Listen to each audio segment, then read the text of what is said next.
sending data to Periscope. Whatever, dude. Of course that shit ain't working. Twitter.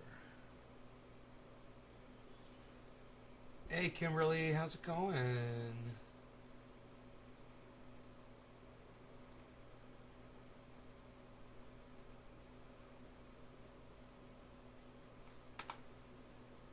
Take my word for it. Here's a FedEx employee. Fine.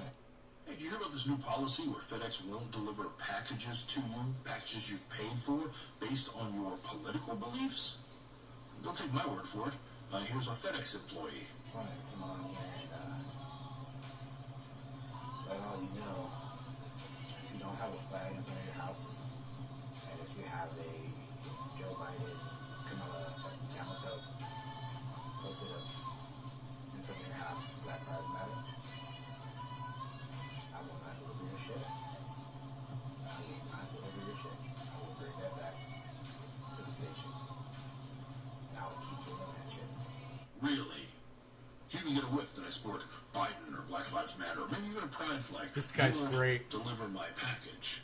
This is a FedEx policy. I assume it must be a FedEx policy. You're in the uniform making these statements, because if this isn't a policy that FedEx has, this is a really odd way to quit your job. Vincent, Mr. Worldwide Paterno Boom. of Oak Harbor, Washington. Boom. But maybe the goal of this is to quit your job. I don't know that you're necessarily that happy working at FedEx. I mean, after all, your Facebook tells everyone you've been self-employed since 2016. Pretty sure you don't own FedEx. So we can go ahead and let FedEx know how you feel. Maybe also... No, this is live, Dean. What's up, brother? Hey, Patrick. Enoch, yo, what's up, son? In case you didn't already, I'm going to help you get your message out there, Vincent. That's fucking... This guy he doxes people. And he's all over the internet. And he's fucking great. What he does is he doesn't give away their addresses, but he lets employers know who they are so they can fire them and lose their job. And they deserve to have... That guy deserves to have his job. Look, dude, if I'm a FedEx driver and, I don't care if I support Biden or Trump, I'm not going to... That's not going to be my basis on whether or not I give you service on what your political beliefs are. This guy's 100% right. FedEx, that guy's probably already fired, and it's because of this guy, and this guy's fucking great. And what a great beard, too, right? He's got a great beard. You gotta love that. Hey, hippie chick. Lay down, but I'll keep it open. Yeah, man, I watched a horrible movie tonight, man. I watched 2 horrible movies. You know,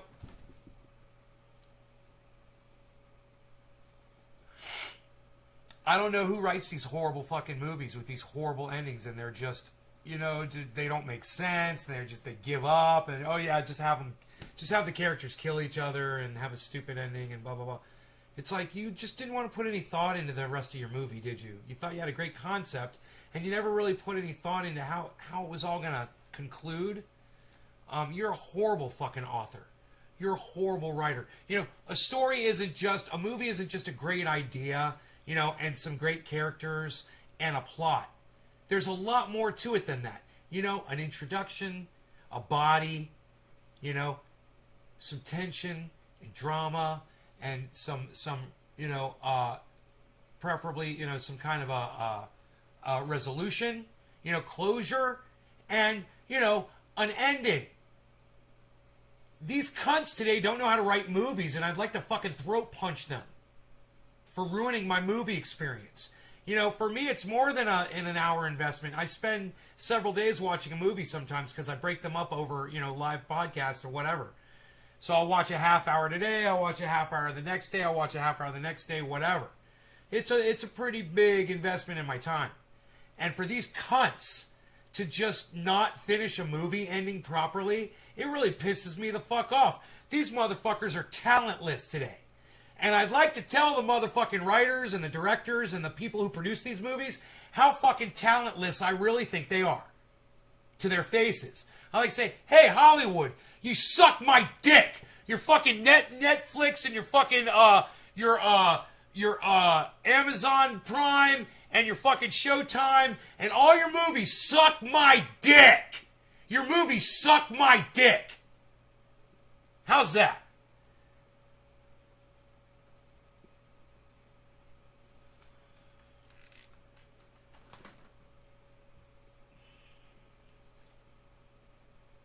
Your movies fucking suck my dick.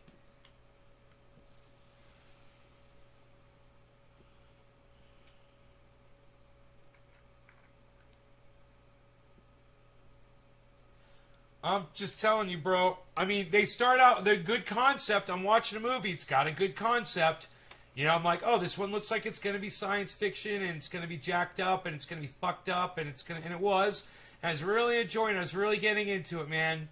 And then, you know, they start killing off everybody. And then you just getting lazy. And then they just try to give you some kind of a profound,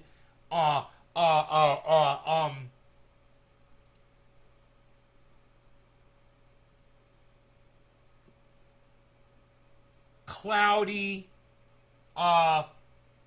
vague ending that leaves the viewer to decide how you want the movie to end in your mind. Instead of just giving you a goddamn conclusion or resolution or some goddamn, you know, closure.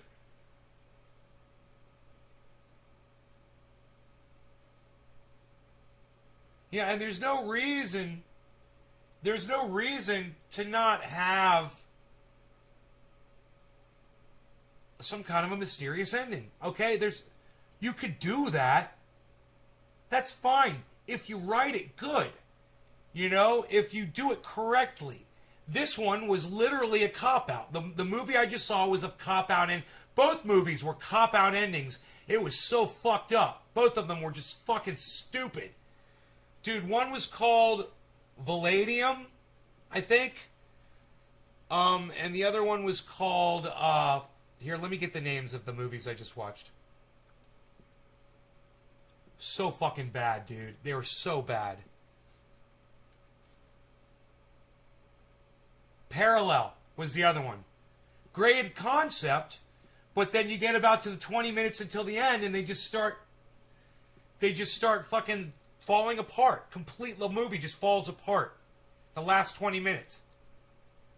This is what happened with both of these movies. I watched Parallel and I watched what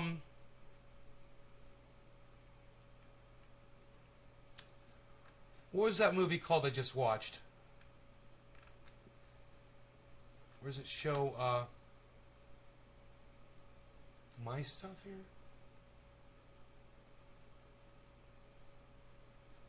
Where's the movies I just watched?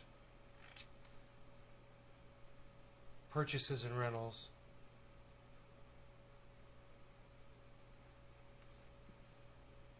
Oh, I don't know where this fucking movie went, dude. I just finished watching it. Oh, it was on YouTube? Did I watch it? No.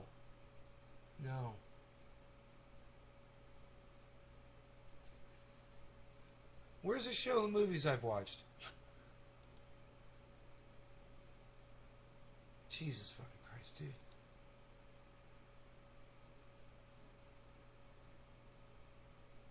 Oh, here we go.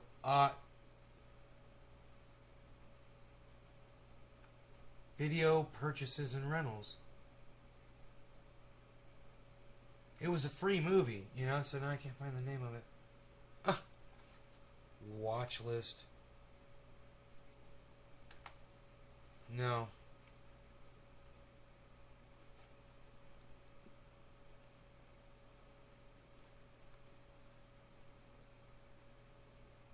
Huh. Isn't that funny?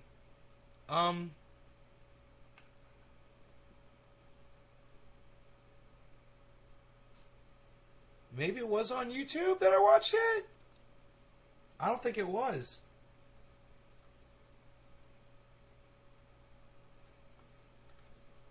I'm not high at all. I haven't smoked anything yet. Good question. Good question.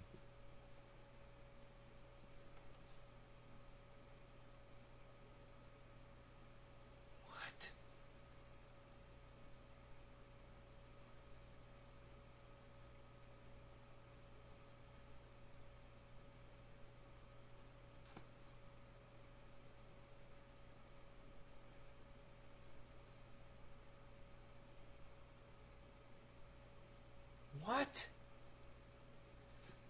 was the movie I just watched? I want to say Valadium? Valerium? Valerium? Valerium. I think it's called Valerium on Prime. Let me see. Valerium. V-A-L. Valerian? I thought it was Valerium. Valerium. Is that what it was called? No. Volarium. No, not Volarium. I put Volarium. No. It's not coming up. What's the fucking movie I just watched?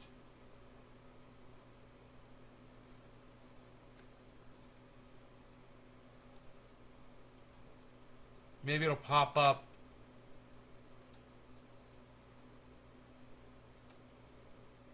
Yeah, it'll pop up. I'll find it. I'll find this motherfucker.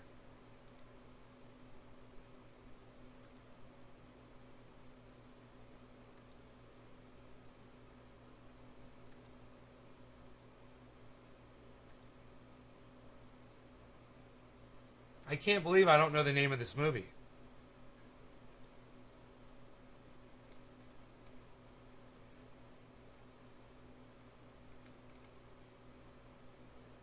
Where's the movies I watched, man? Why won't they show you your movies that you've already watched? Isn't that weird? Secret Window. Oh, there it is. Vivarium. It's called Vivarium. Let me get the information on it. It comes from 2020, and it sucks my dick. And look. I would tell you guys, I don't want to spoil the movie for you and whatever, but I know you guys aren't going to watch this because it's a piece of shit movie. Okay? It's an hour and 38 minutes of sheer torture. Now, did I enjoy watching it? Yeah. Yeah, I enjoyed watching it. Does the ending suck my dick? Yeah. Is it like the ending of all kinds of other movies and Twilight Zones that I've seen? Yeah, pretty much. It's, they try to make it twisty at the end. It's not. It's dumb. Right?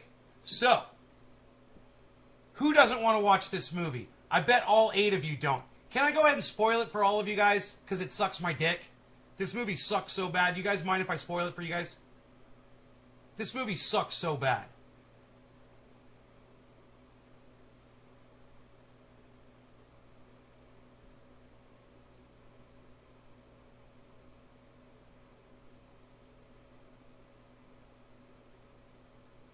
You don't want to watch it? No, it sucks. You're not going to want to watch it. It sucks. Especially when I tell you what it is.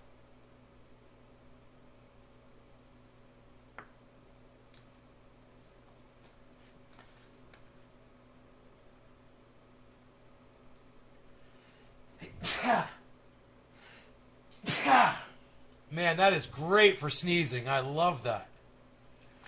I love that little fucking scene there for sneezing. That's great. All right, I'm going to spoil the fuck out of this movie for you guys. All right. This movie is called Vivarium. Okay. This is a complete review of the movie. All right. It's included with Prime. A couple's search for a dream home plunges them into a terrifying nightmare after they are trapped in a mysterious labyrinth-like neighborhood. I don't know why the rest of this is not coming up. Of identical houses. That's true. That is what the movie is. So, this happy couple looking for a home. They're strolling through town and they come across this realty office. They walk into the realty office, right? I'm going to totally spoil this movie for you guys. All right? You're not going to want to watch it. It sucks my dick. They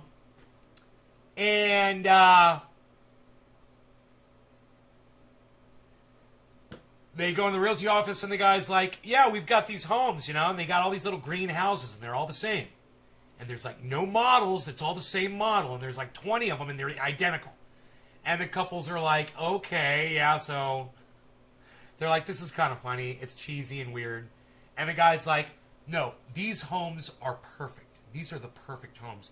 once you see one, so let me take you to one and show it to you. And they're like kind of hesitant. And he's like, just follow me out. I'll drive you out there. You guys just follow me out in your car. And they're like, okay. So they follow him, you know, and they're driving for a while, and they're just driving for a while. And they finally come up to this neighborhood. There's this big billboard, you know, and dream homes and blah, blah, blah. And they pull in, and sure enough, man, it's just all these green houses. And they're all the same. And they go in, and they're meandering around a little bit, and he finally stops at the model home, you know, and they park behind him, and he's like, here it is. And they're like, yeah, this fucking sucks dick. And he's like, wait till you see the inside of the home. He's like, they look very small on the outside. You got to see inside. And they're like, okay. They want to leave already. And the guy's really weird. He's like emotionless, really weird dude. Really pale skin, weird fake smile on his face. And they go inside, and they're like, yeah, it is kind of nice in here. It's okay. And he's like, check out the backyard. And they go in, they check out the backyard. And they're like, okay, you know, there's like an umbrella or whatever. And they come back in the living room, and they're like, where'd dude go? And they start walking around the house, and dude's gone. So they go out to the front yard to go find dude, and his car's gone. Their car's sitting there, and they're like, that is so fucking weird. Dude just totally left, man. He didn't say anything. He just walked out and left us here. And they're like, let's get out of here. And they're like, okay. Oh, you saw the movie, Enoch. You give it 2 out of 5? Dude, I'm not even going to give it 1 out of 5. That ending sucked my dick. This movie sucks. I can't believe Enoch's giving it 2. Holy shit. 2? This movie sucks. Look. Then the rest of the movie is they're in this weird home. They try to drive out of the neighborhood. They can't. It just keeps going. And they keep coming, and then they go around this big circle, and they keep coming up to their home.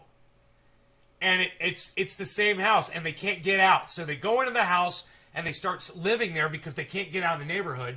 And then all of a sudden, people are bringing them food. They don't know where the food's coming from. Just a box appears in front of their house, and they're just supposed to live in there. And so they have a box of food, and they're eating the food, and then a box comes, and it's a baby. And they're like, what, are you fucking kidding us? And there's a note on the baby. It says, raise the baby, and then you can leave. And they're a young couple, and they're like, what the fuck? So they start raising the baby. And then the baby grows up really fast into this psycho child. And anytime the child doesn't get what he wants, he just fucking screams like you're letting air out of a fucking, out of a balloon. He won't stop. And the husband starts digging a hole in the front yard because they're going crazy. And it's just day after day after day after day after day. And the kid's getting older, right? And the father's going fucking crazy, right?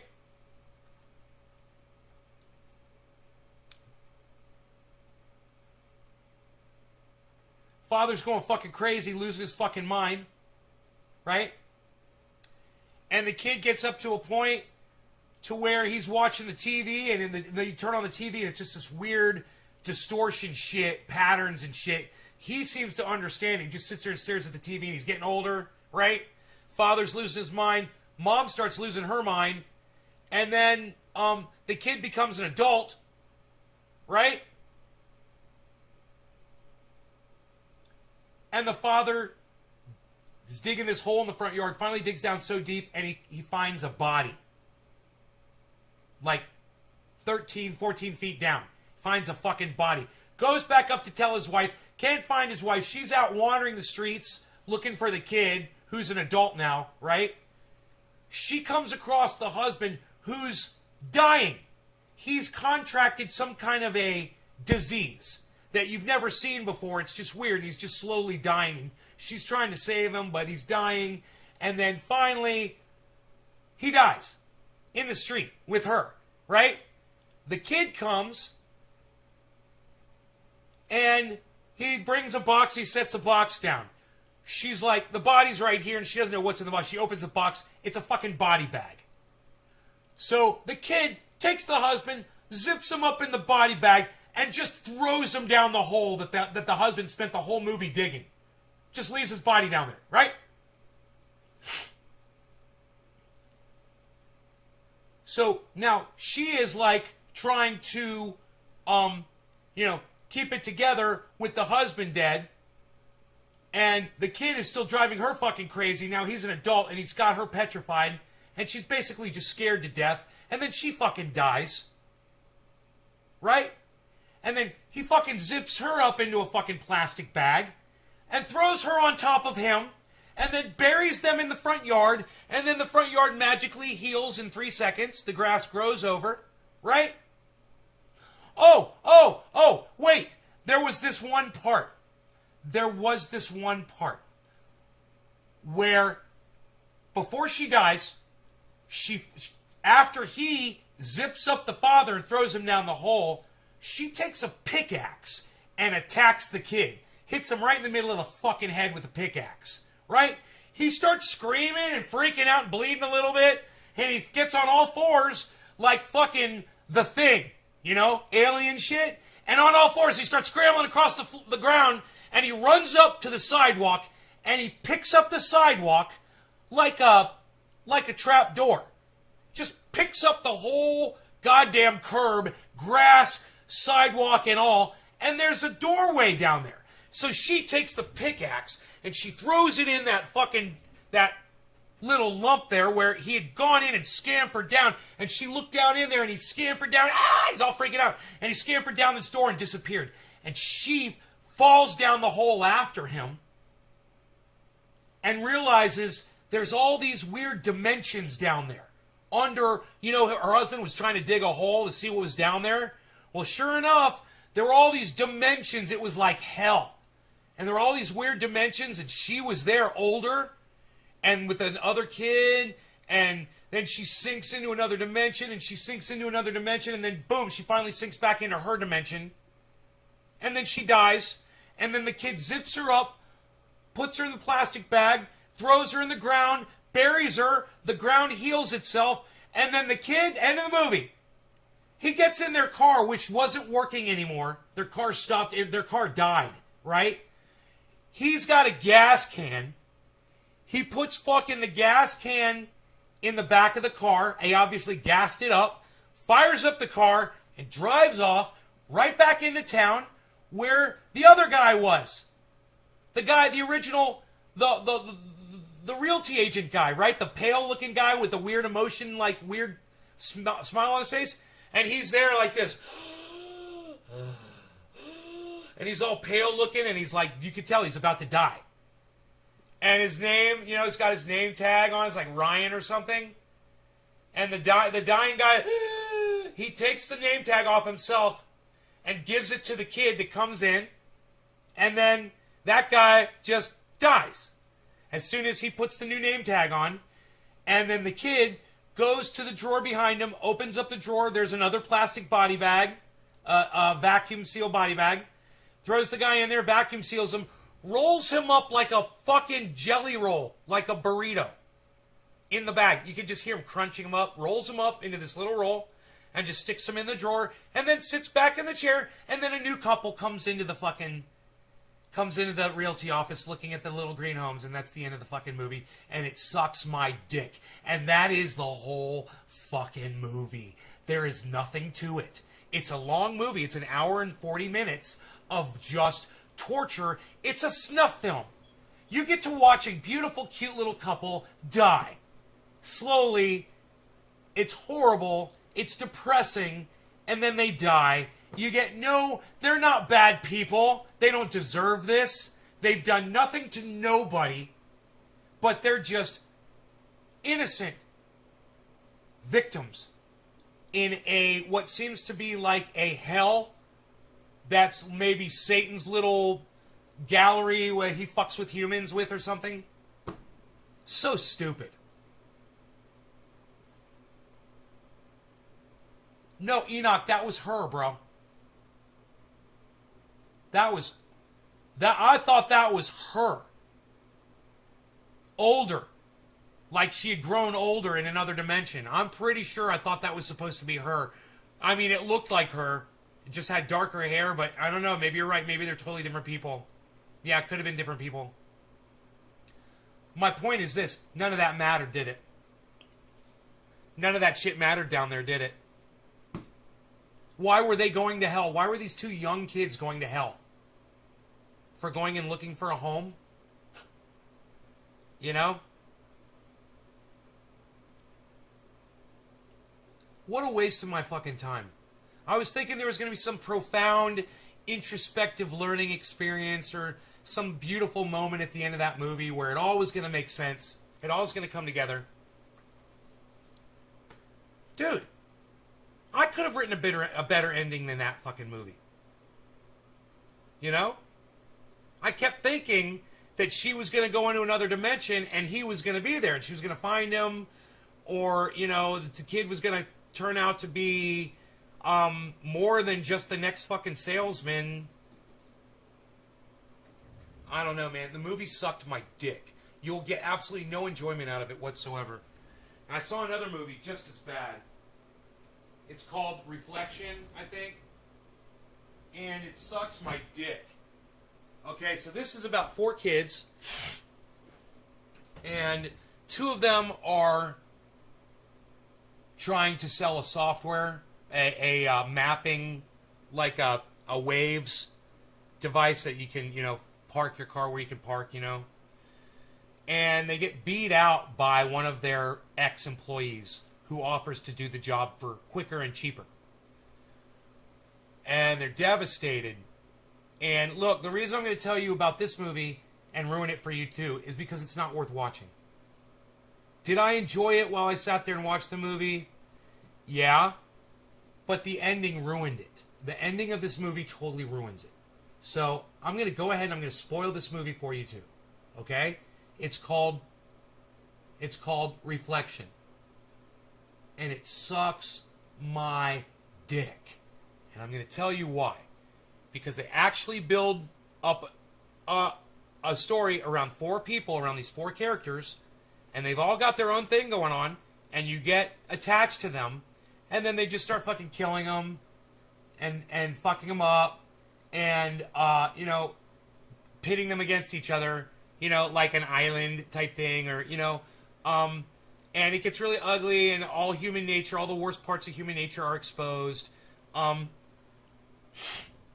There's a lot of science fiction involved, a lot of time travel and shit in this movie. And they play a lot of science against each other, like, you know, what would happen if somebody did this, and what if there were multiple dimensions, and what if you could do this, and what if you could do that. And in that kind of a flight of fancy, it's got entertainment value. The acting is good. The plot is good. The last 20 minutes sucks my dick so bad that I'd rather just not get the fucking blowjob. You know, I'd rather just stay home. Andrew Lynn, what's up, buddy? Vivarium Midsummer. Dude, it's like everybody's trying to make a movie like Black Mirror. Nobody does it like Black Mirror. Okay, Black Mirror knew how to end their fucking episodes. You guys are not Black Mirror. You saw Black Mirror and you thought, oh, I could do that. No, you can't do that. You suck. Okay, you're not fucking Black Mirror. Quit trying to be Black Mirror. Okay? Black Mirror fucking rocked. And this is fucking a joke. These new movies, this is a fucking joke. The new science fiction movies. So these kids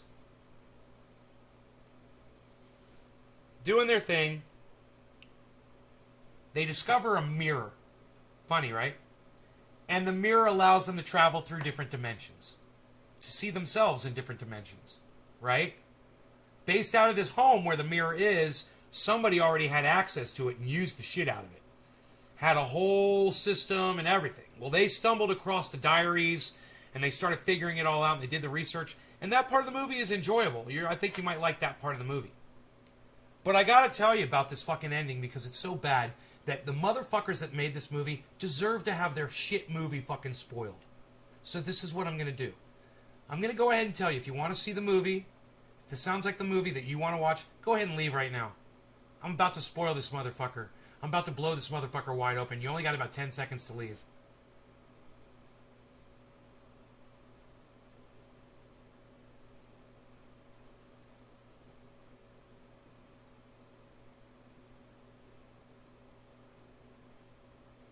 Okay, so the end of the movie is the girl, there's 3 guys and 1 girl, right? She smashes the mirror, right? So it won't work anymore. And then she goes she's hanging out with her new boyfriend, the guy that was with her throughout the movie, right? And they're driving around and they go to a gas station and she's standing in front of a mirror and all of a sudden the mirrors get all weird and dimensional. And she hears the sound of traveling through the mirror. And then they kind of leave, and then she gets in the car, and then she kind of doesn't understand what's going on. As if to kind of make you think that she just traveled through to another dimension and has no control over it. Now she's just flying through dimensions uncontrollably or something like that. And when you think about that, you know, she drives off with him, and she's like, doesn't understand that he was just listening to a song on the radio that... She said, oh, we haven't heard that song in a long time. He's like, we just played that one. And she's like, oh, okay. And then she understands that she's in another dimension or something. And you're like, this movie sucked so bad. It was good, man, until the last 20 minutes. And then, you know, they start trying to kill each other, and they're all trying to, you know, it's so stupid. And you're like, what was your whole point to doing this in the first place? Why did you guys go in through other dimensions after you achieved what you were trying to achieve in the first place? And they're all just kind of playing against each other. And,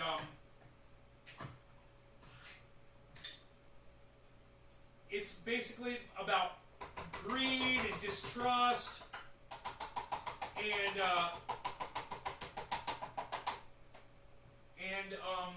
lying, you know, and just doing people wrong and shit. Stupid. Fucking so stupid. Wasting my goddamn time with these fucking movies, man. Trying to find something else to do besides live stream. I have a feeling my live streaming career is winding down as my audience numbers dwindle. Bro, we do that in real life like now. I could be in 20, 30. Andrew Lynn. No, we don't do that in real life, dude. What's wrong with you?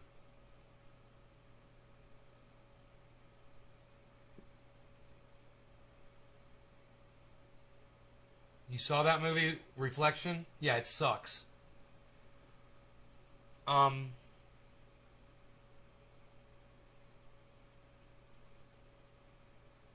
Yeah, Andrew, I don't understand what you're trying to say.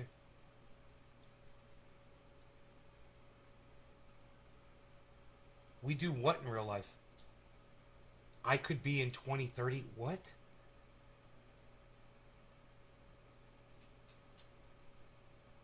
What? What do you mean you could be in 2030? You can't be in 2030. What? What are you talking about? I mean, you want to talk to me, man? Let's talk. But I mean, let's talk like we're adults.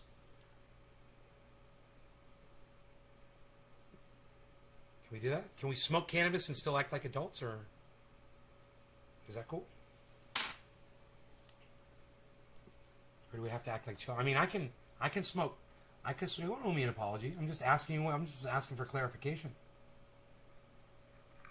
You know, you want to smoke cannabis and act like kids? We can do that. I do that shit too. I just want to get on the same page with you, Andrew. That's all. This is the internet. This is the internet. So is the internet your excuse for acting like a child? Is that what you think the internet's for? Because if it is, that would explain a lot to me about my audience. Not just you. I remember you from way back. Andrew, do you? What do you remember? Why haven't you been coming back to my shows, man? You don't like me? What's not to like, bro? I'm supplying entertainment 3 times a day here. Education, smiles, movie spoilers. I usually don't spoil movies. I hate that shit. But the only reason this is the first time I've ever spoiled movies for anyone, is because they sucked so bad. And that's going to be my new thing. I will save you the trouble of going and watching a shit movie. When I see one, I'll spoil it for you and tell you, hey, don't even waste your time. These motherfuckers don't deserve your view. You know, fuck them. I've had dreams since I was 2 that come true in the future. Well, Dean, you must be a goddamn wizard. You must be a goddamn wizard, Dean. You must be Dean, you must be a time traveler. And let me tell you guys something. I know that there's a lot of people in my audience members who have psychological issues. And you guys start talking like you're fucking crazy like Dean is right now. Understand this. I know you're fucking crazy. You know? Your dreams are not coming true, Dean. Your dreams... Hey, have a good night, bro, says Andrew. All right, Andrew, you have a good night, too.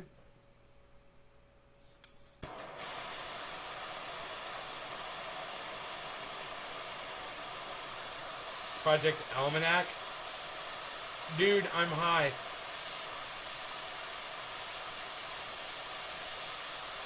Yeah, I'm high, too. In a minute, I'll be high. I'm not high yet. Then I will be high. I'm high off of your high. How's that?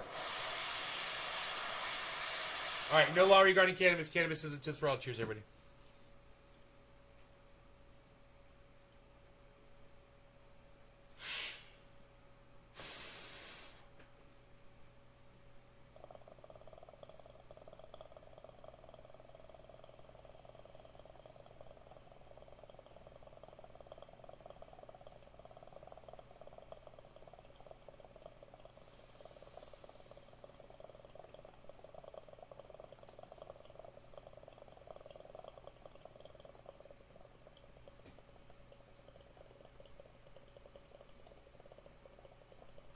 Listen to this thing chug.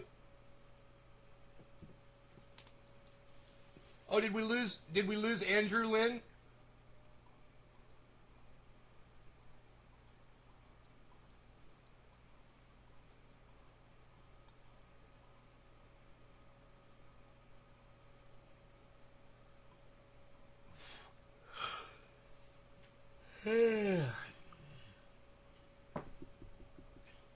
That felt good. That's a good sleepy time buzz right there. Relaxing my brain. Just seeing 2 shit movies. Vivarium. What a fucking cunt movie. Where's my stars at? 1 star. Yeah, I'll give that bitch 1 star.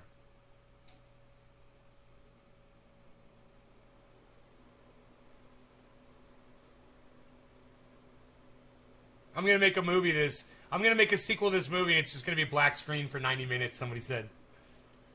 Dude, you fucked my high up. Andrew Lynn, you fucked your own high up, bro. You know, you need to understand something, Andrew. If you're going to talk to me, and you're going to make jokes on the chat, you got to let me know you're joking and say lol, ha ha, J/K. You say shit on my... Look, man, I'll go back, bro, and I'll show what you said. You said, we do that in real life. I'm talking about being in inner dimensions, and you say, we do that in real life. Like now. I could be in 2030. So I said, no, you couldn't. I don't understand what you're saying. Because I'm being serious. And you were trying to make a joke. But your joke wasn't funny because you didn't even clue anything. You didn't have a punchline. There was no setup. It may have been funny to you. You may have been laughing. But I just went over my head. It would have helped if you'd put a smiley face or joke or something or lol. So I knew you were trying to be funny. And failing at it. How am I doing? Am I doing good? Is that right?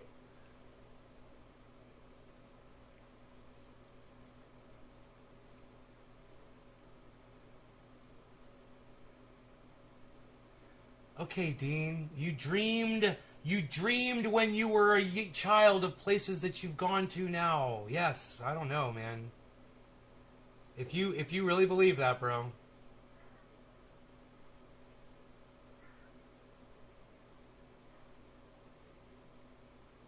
Do I like 4K? I don't like 4K. Fucking hate it. Dude, I'd go back to goddamn film quality. You know, if I could.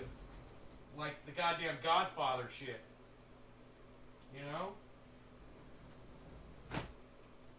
But 4K, I went over to my friend Dino's house, and he's got a 4K TV set, and I felt like I was in a goddamn surgical room, getting ready to perform surgery with surgeons and gloves, and it was so clean and pristine and clear and cold and not warm and not realistic. You know, that's the beauty of film, is it has a warmth to it. So like when I'm sitting here with Jim right next to me, he produces like a warmth, like almost like an aura. And film almost catches that shit. 4K disintegrates it. Disintegrates it. It's not like we're right in front of each other. It's like you're inside my goddamn retinas, you know, and you've surpassed all my other senses, and all I can do is see. Everything. You know, I can see every goddamn eyelash. I can see every fucking hair in your eyebrow. I can see every crevice in the crack on the crease of your forehead. You know? I can't see that well in real life. So it doesn't look real to me. 4K just looks phony as shit. What are we watching TV with microscopes now? Is that what you kids need? You need that kind of clarity? Hey man, maybe that's why you kids won't watch my show anymore. Because I broadcast in 720, man. I don't even go fucking 1080p. I'm broadcasting 720, and maybe I'm just too fucking warm and real for you guys. That makes sense. Now I get it. Now I know why nobody comes to the show anymore. And you know what? That's the way I'm going to keep it. Lo-fi. You know, I notice Richie Medhurst has that crazy fucking camera. And when I see Richie Medhurst, it's like, whoa, I could just imagine what that looks like on a 4K. I bet you it's a 4K camera. My camera's not like that. My camera is just a low fidelity, you know, it's a 1080p camera, but I don't broadcast at 1080p, and you don't get that. You get just a very, I'm assuming, kind of feels like we're face-to-face kind of thing, right? That's what I want.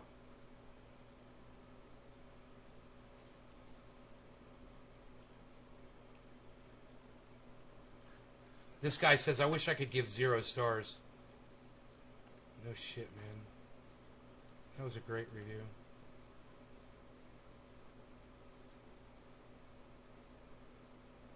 I mostly gave this a chance, despite the obvious trailer making the not-so-clever message clear, because I like Imogen... Oh, is that the director? And because I'm an open-minded guy, but this movie wasn't worth watching. You can guess the plot from the ominous foreshadowing of Gemma telling her student about the birds parasitically displacing the other birds from the nest, and how nature is sometimes brutal. Okay, so aliens are going to do that to humans. Got it. But maybe there's a twist or more to the story. Nope. No twist. Oh, you know what someone said? Black Mirror style movie about the never-ending daily grind. 5 stars. They gave it 5 stars.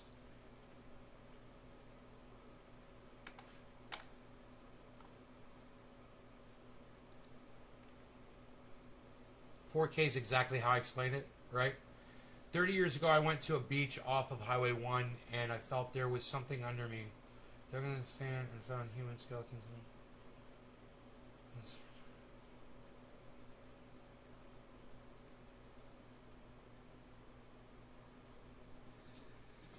Okay, Dean, you were standing on a beach and you felt like there was something under you, so you dug in the sand and you found human skeletons and old redwood caskets from an ancient shipwreck called the Sir John Franklin that crashed January 16th, 1865. I don't believe you, Dean. I'm just going to say that you're a fucking liar.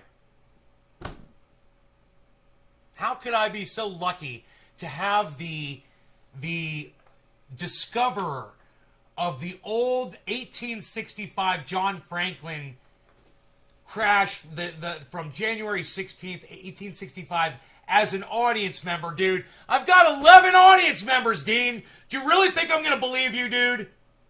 That I have the guy that discovered the Sir John Franklin, the shipwreck. Do you really think I'm going to believe you, Dean? I've got 11 fucking viewers, bro. I'm not going to believe you. You know, best of luck to you, Dean, in trying to convince me.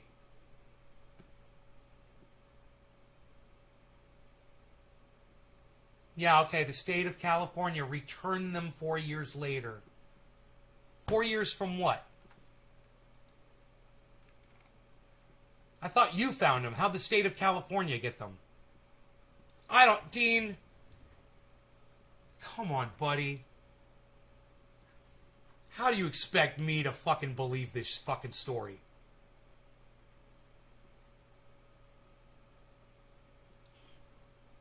You want me to believe that you had a feeling that there were dead bodies underneath you, Dean? Is that really what you want me to believe? I'm just going to go ahead and say I'll never fucking believe that ever. Okay? Never. I'm never going to fucking believe that. And I don't even know why you brought it up. You knew what my response was going to be.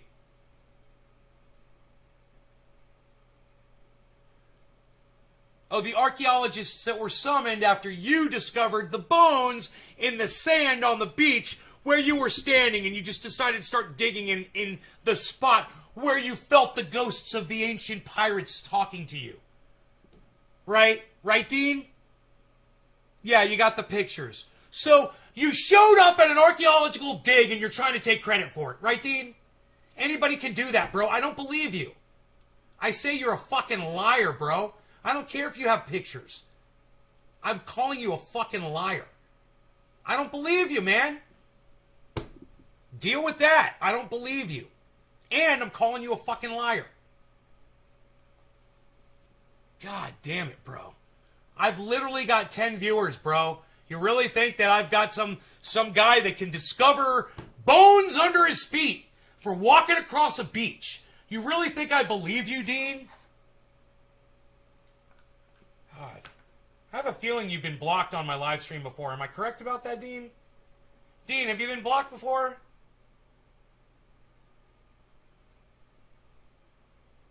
Because if there's one thing I fucking hate, it's a fucking cunt lying bitch like you. I don't know how I couldn't have fucking caught you earlier.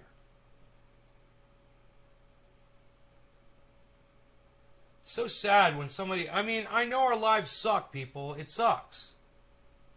But you don't have to lie to people or your friends to try to impress them. You know?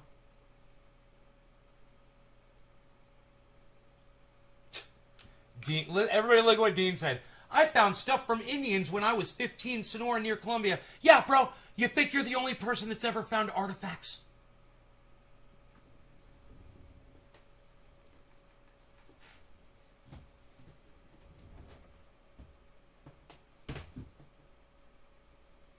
It must be your sixth sense, Dean.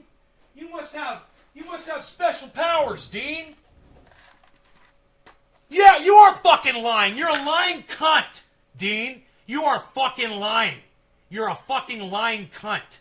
You know, you've convinced yourself that because you found an arrowhead or you found something ancient on the ground, that you've got some special ability. You're an idiot, bro. I need smarter audience members than you. It's time to purge this bitch. Get the fuck out of here with your delusional lying ass. Do you think I ever thought I had some special ability to find ancient Indian things when I found something that was, you know, older than the birth of Christ on the ground, bro? Do you think I thought I had some special power?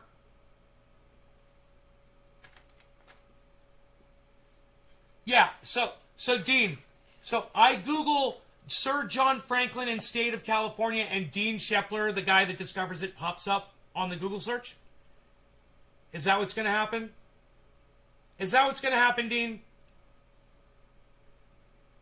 Your name's going to come up when I search that into Google.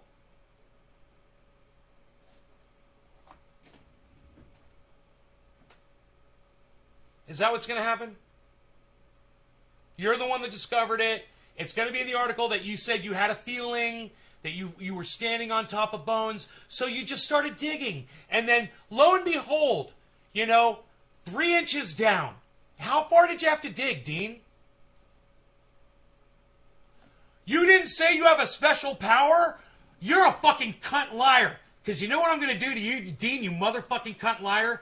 I'm going to show everybody what you just said in my chat. I felt there was something under me. I felt. You felt. That's a sixth sense, Dean. You're a fucking lying cunt piece of shit. You see right there it says, I felt there was something under me. Those are your words, dude. You got some special power. I can't believe I'm having this conversation with you. Just fuck off, bro. Seriously, just fuck off. I must have special powers too, like you. I felt that there was an arrowhead under my feet. Oh no, that's right. I was literally looking on the ground for fucking arrowheads. I was searching for them, Dean. Do you ever do that? Isn't that weird? Isn't that weird, Dean? I did the same thing you did. And I found stuff. The only difference is I don't go around telling people that I have special powers, bro. Well, you told me this before. Does this make it more true because you've repeated the lie? What is it? Oh, it's Donald Trump. If you repeat the lie 3 times, bro, it becomes true. Do it a 3rd time, man. You'll feel more comfortable with it. And that's from Hippie Chick Dean. Hippie Chick doesn't even believe you, and her name's Hippie Chick, bro. She doesn't even fucking believe you, bro. Dean, you're a fucking liar. Has anybody ever told you that? Have you ever heard those words? Dean, you're a fucking liar. I'm just kind of curious if you've ever heard those words before. Because you needed to hear them a long time ago. You needed to hear those words a long time ago, Dean. Dean, you're a fucking liar. You're like my friend Mark. He's a fucking liar, too. He's still my buddy. He's just got a problem with the truth. He can't handle the truth. In other words, he doesn't know how to convey it to you.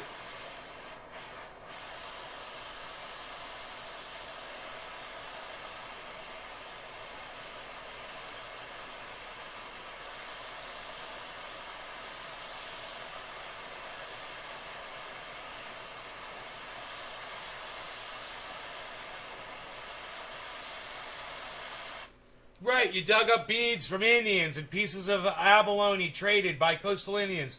Who fucking cares, Dean? People find shit underground. It doesn't make you special. You didn't have a fucking sense that there was anything under your feet. You're a fucking liar still. You should apologize for being a fucking liar. Cheers. To everyone except for Dean the liar.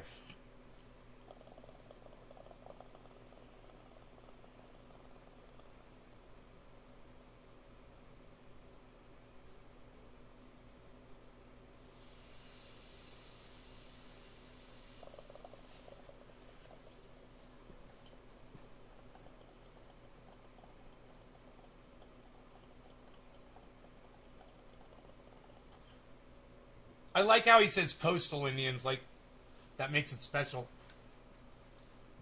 You mean Native Americans, bro? Don't be racist in here. Don't give me a reason to block you. I already want to block you for fucking lying to my face.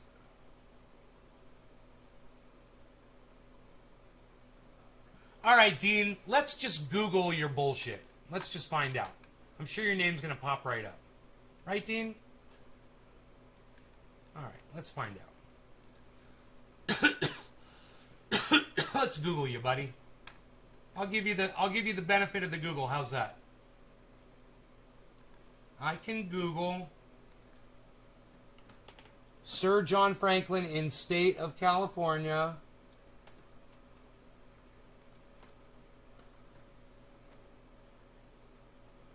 Alright, let's see what comes up. Wow! Dean! Do you want to know what came up, bro? Holy fucking fucking shit, man. Check this out. I owe all of you an apology. I owe all of you an apology. You know why? Dean, your search, Dean Shepler's Sir John Franklin State of California, did not match any documents. Any fucking documents. So let me apologize to my audience for not blocking you previously. You're a douchebag and a fucking liar. I literally Googled it for you because you told me to. There it is. Dean Shepler, Sir John Franklin, State of California. No documents at all. It's almost as if it never happened, Dean. Now go fuck off, you stupid cunt bitch. Get the fuck out of my goddamn live stream and don't ever come back. Hey, Gibbo, what's up? Aboriginal? Hey, whatever it is, I know you don't call Native Americans Indians anymore. You know, and that's racist. But, hey, man, I'll just get him on the fucking... Not only did he lie, then he tried to double, triple down and say that I'm a liar and that I should apologize to him. And then I Googled that shit and nothing came up. With his name. Yeah, Sir John Franklin, Dean Shepler, State of California. Zip. Zero.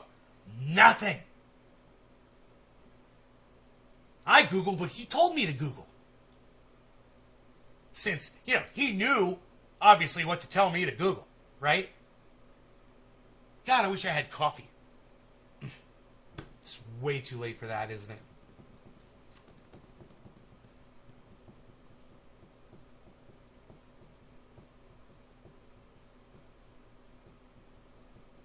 I wonder if I have any Swiss Miss in there.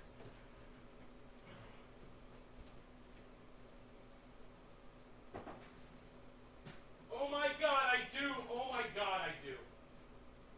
I'm having hot chocolate. What? Nobody does that. Don't know anymore about. What are you even doing? What are you even doing? Nobody's doing it like that. What are you doing? Dude, we are not superheroes, guys. We are not clairvoyants. You know, apologies to Teula. We don't reside on a vibration. It's just factually incorrect. You know, when you hear people talking about, you know, the energies that we exchange and that you know, the energy within things, everything has its own energy and vibration. Those people are just talking bullshit. Okay, there's nothing. It's what you got. You know, the physical realm. That's it. You're not fucking clairvoyant.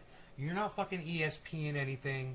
You know, the only reason I ever got anything correct about something coming in from the mail is because I obviously knew something was coming in from the mail. I knew it was coming. I was waiting for it. And then one day I remembered it. Oh, that was the day it came in. Oh, I must be fucking clairvoyant. I must have ESP. I've got postal ESP. No, I don't. None of us are special like that. It's all a lie. And we can so easily convince ourselves of this bullshit narrative. You convinced yourself you're a god, Dean. You fucking convinced yourself that you're a god. That you've got powers that no man possesses. Are you fucking kidding me? God, we're so pathetic, man. It's so sad.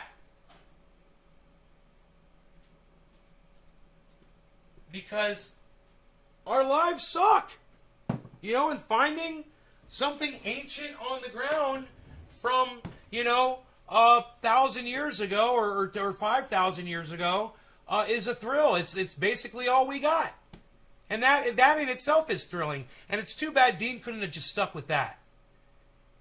With, you know, and not make up the bullshit and the lying to try to impress anybody. All he's going to do is make enemies. And, you know, I have a feeling Dean's older. He's probably older than me. And he should know not to act like a fucking child, man. By now. You act like an adult now. You don't spin yarns. People don't appreciate being lied to, man. Me especially.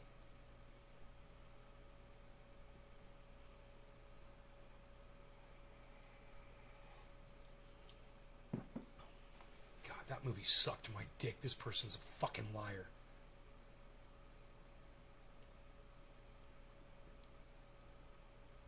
Usually these movies are intriguing and have interesting premises, but the actual movies leave me cold.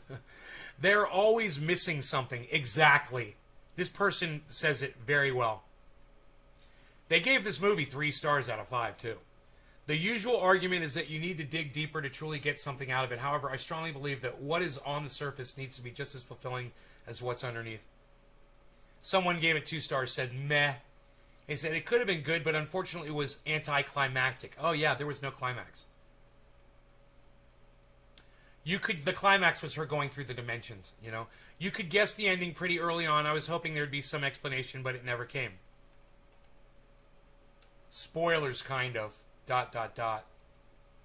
There was no explanation of why they were trapped or why the creatures did what they did. It would have been better to see someone successfully raise the child and escape or get close to it. There's movies where people just catch people and do evil things to innocent people. You know? There are movies like that. They're fine. You know, Texas Chainsaw Massacre. Great movie. Right? Those people were all innocent. Friday the 13th. Slaughterhouse, man. Innocent people. Every single one of them fucking slaughtered. We love those movies. There's nothing wrong with people getting killed. There's nothing wrong even with people getting tortured that are innocent. It's okay in a movie. It's fine. But there's just a lack of humanity in that movie when you can't even say, hey man, yeah, well the whole family is literally mentally unstable. The whole family, they fuck each other, you know, they're really weird, they eat weird food and they kill other people together and they're cannibals, and okay, so they hunt innocent people and they slaughter them and they torture them and they eat them, and it's a fucking horror movie, and sometimes that's what you get. But when you're looking at something that's more of a psychological science fiction type movie, you're expecting a higher level of a slaughterhouse. You're expecting, you know, even Alien had value to it when you knew it was a snuff film. You knew everyone was going to get killed in that movie. That's why you were going. You were going to watch the humans get devoured by some fucking crazy monster. These movies are just riding on the coattails of movies that have already been produced. And they fall short, and they're just trying to do the exact same thing, and they're accomplishing absolutely nothing except wasting our time. A lot of the people that are leaving these comments, I love it. I want to keep reading some of them. I saw it had a 3-star rating as of the time I write this, but I like Jesse and can tolerate Imogen, and the premise seemed at least semi-unique. There were some interesting things going on. At first, I thought it was a piece on how family life is a trap that always leaves people empty and needing more. Then it seemed they weren't going for something as high concept as that, and were just showing the dark side of typical suburban family life. But whatever it was, it didn't fully culminate into anything. It was one of those movies where in the last 15 minutes, what did I tell you, right? Last 20 minutes. Funny, right? Last 15 minutes, they barely touched on a world just underneath the surface that could have made the movie much better if they had started exploring those themes and concepts starting with the end of the first third of the movie. I'm going to have to unequivocally give this movie a miss. I paid $7 for the rental and wish I hadn't. I wish I hadn't seen the movie either. I'm pretty sure most people who are looking for something weird and different are going to feel the same way. I am. I felt like I got ripped off. I got robbed. And it was free. And I got to see the movie for free. I got robbed of my time, and I got my intelligence insulted the entire fucking movie.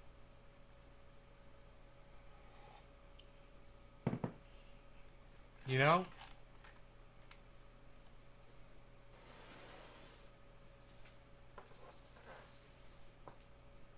Overall rating,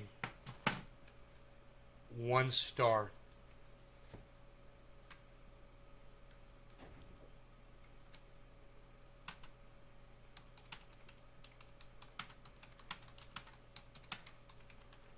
I was robbed and it was free. This movie will insult your intelligence and simultaneously... I spelled it right! I spelled intelligence wrong. No, there's an O in there. That's a typo. I spelled simultaneously right, man. This movie will insult your intelligence and simultaneously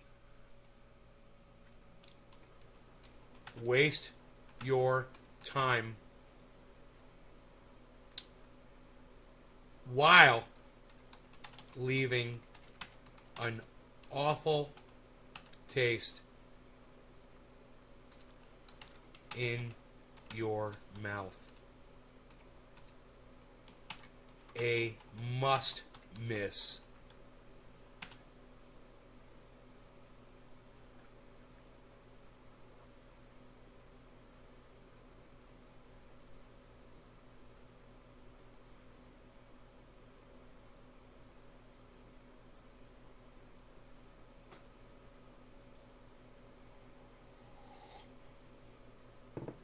Steve is saying, is this live? Steve Blair, don't talk to him. Are you live? Don't talk to him. Okay. Is there anything else I want to say about this movie?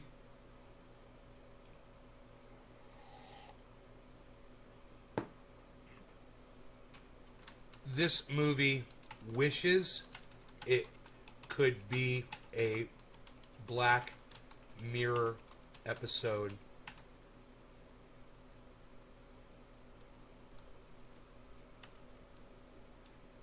But falls far short of even that low bar.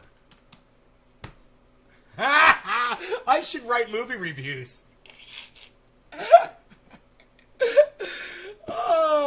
This movie wishes it could be a Black Mirror episode, but falls short of even that low bar. Oh my god, that's hilarious.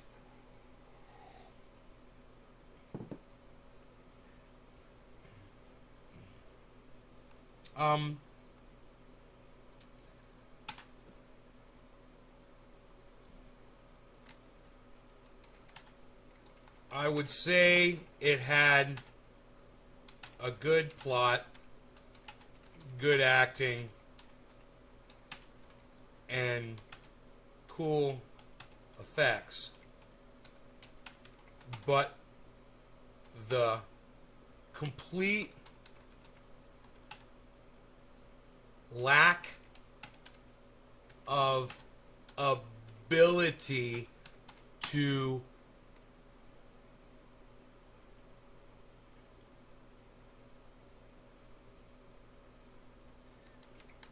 give this movie an ending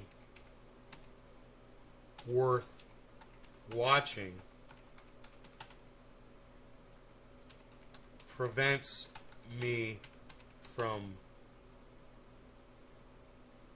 saying any of that. It deserves to be in the cutting room trash can. The entire movie.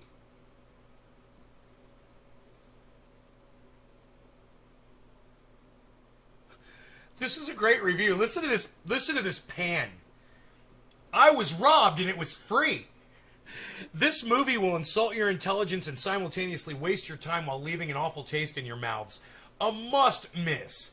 This movie wishes it could be Black Mirror episode. This movie wishes it could be a Black Mirror episode, but falls far short of even that low bar. I would say it had a good plot, good acting, and cool effects, but the complete lack of ability to give this movie an ending worth watching prevents me from saying any of that. It deserves to be in the cutting room trash can.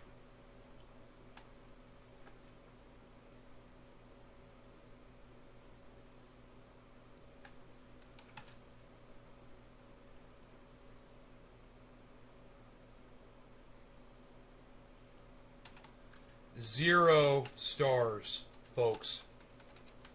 0.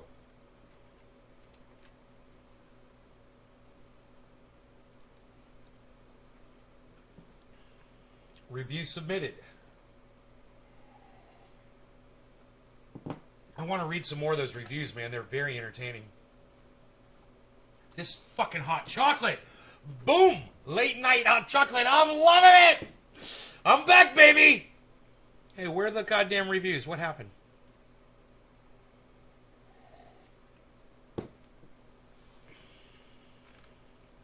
Where's the fucking reviews at?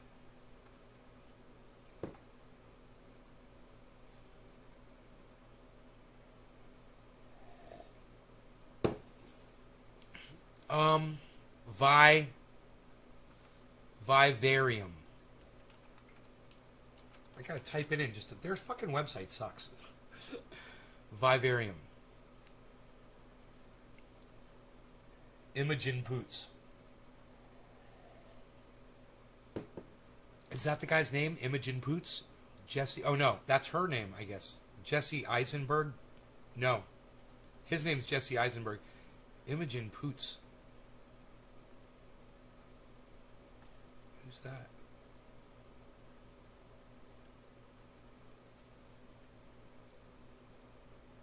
Oh, it's that lady.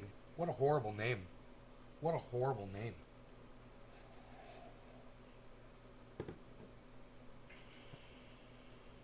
Married a guy with the last name Poots. Like Puss in Boots. Look. Where's the reviews? Oh, here we go. Let's go back to these reviews. It's got 23% one-star ratings. Let's look at those first.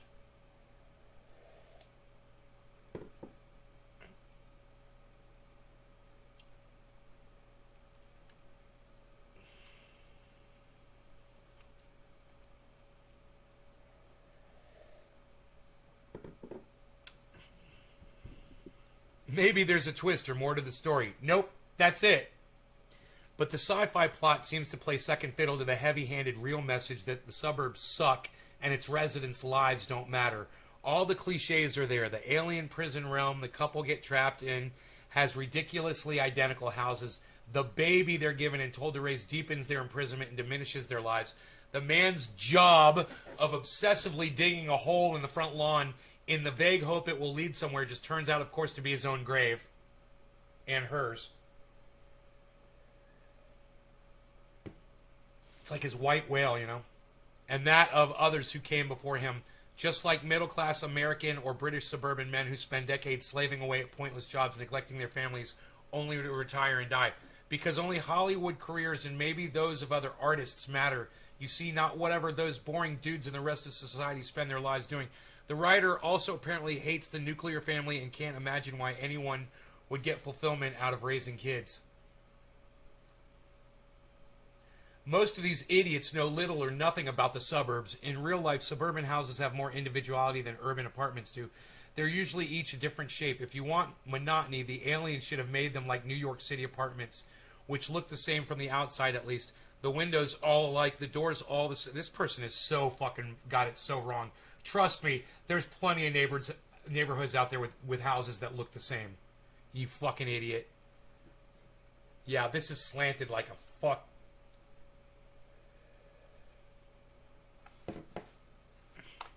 Yeah, whatever. That was stupid. Do not waste your time and money. Trust me. 1 star. Worst movie ever. Did you see the movie Downsizing? That stupid movie was amazing compared to this turd. Glad it was only an hour and 38 minutes. Really, really bad. You will regret wasting your time and money.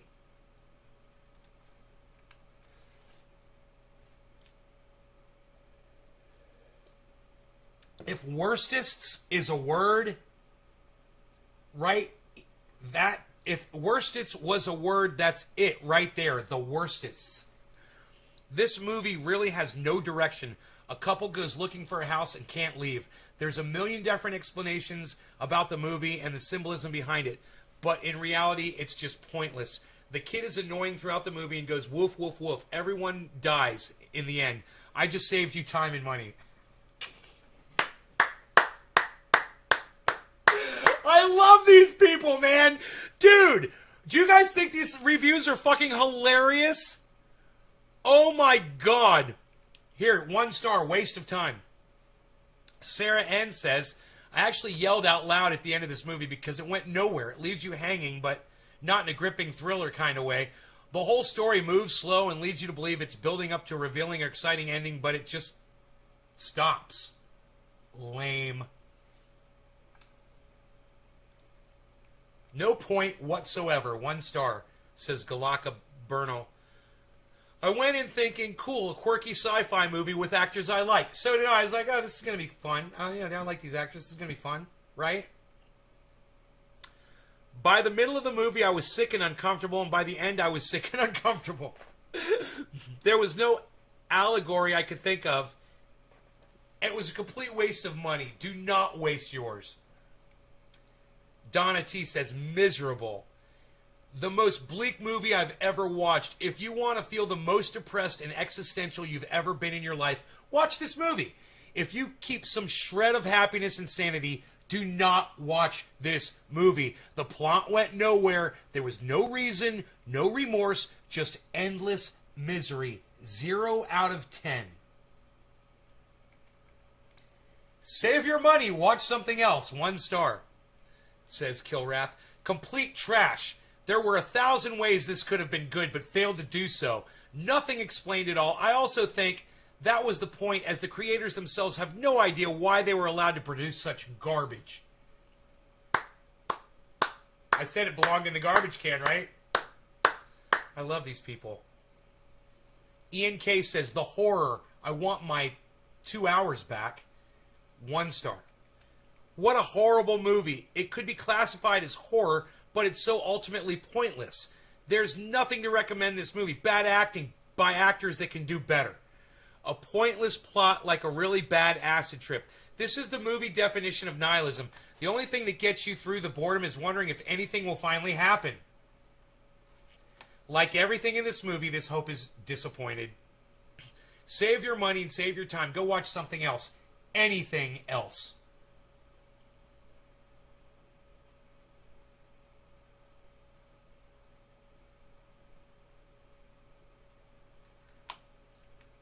Probably one of, if not the worst movie I've ever watched. Daniel, 1 star.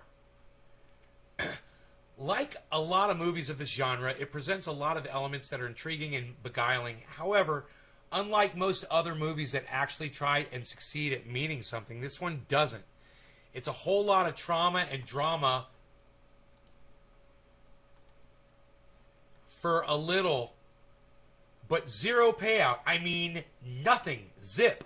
Nada. Zilch. Don't believe me? Watch the first 20 to 30 minutes. Let me tell you something.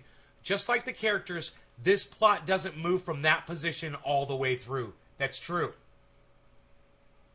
20, 30 minutes in, and then the rest of the movie. It's just day after day after day, and it's so fucking stupid. If you think that the main characters are a good reason to watch, think again. With only 2 lead supporting characters, less make it out safely than most any other horror movie starting with 20 or more characters. Vivarium, where on earth do they get that name? Just like everything else in this movie, absolutely nothing is explained. If you're starting to watch several minutes into the movie and think just, how are these 2 people going to get out of this impossible maze? I'll save you an hour and a half to tell you, they don't. Nobody does. Nobody ever does. It's all hopeless and useless, and all the affinity and affection you may have had for the characters will be turned into utter hatred for this movie when the movie literally throws both lead characters in the garbage. Hilarious, right? Yeah, again, no answers even there. No answers even then. There's just utter frustration and annoyance at this movie that has kept your attention and wasted your time for this long. Just as a public survey for those of you who read this and have nevertheless proceeded to watch this movie, if you could remember to come back to this comment and click the button that says, you now agree with this sentiment, I would very much appreciate it, as it will help to keep others in the future from suffering our same fate. Thank you. Next page. That was Danielle. Francis Ian, 1 star. I don't usually like to leave negative comments, especially because of the work and effort that was mostly likely put into this film, but honestly, It was a waste of my $7 and an hour plus of my life that I will never get back again. Frown face.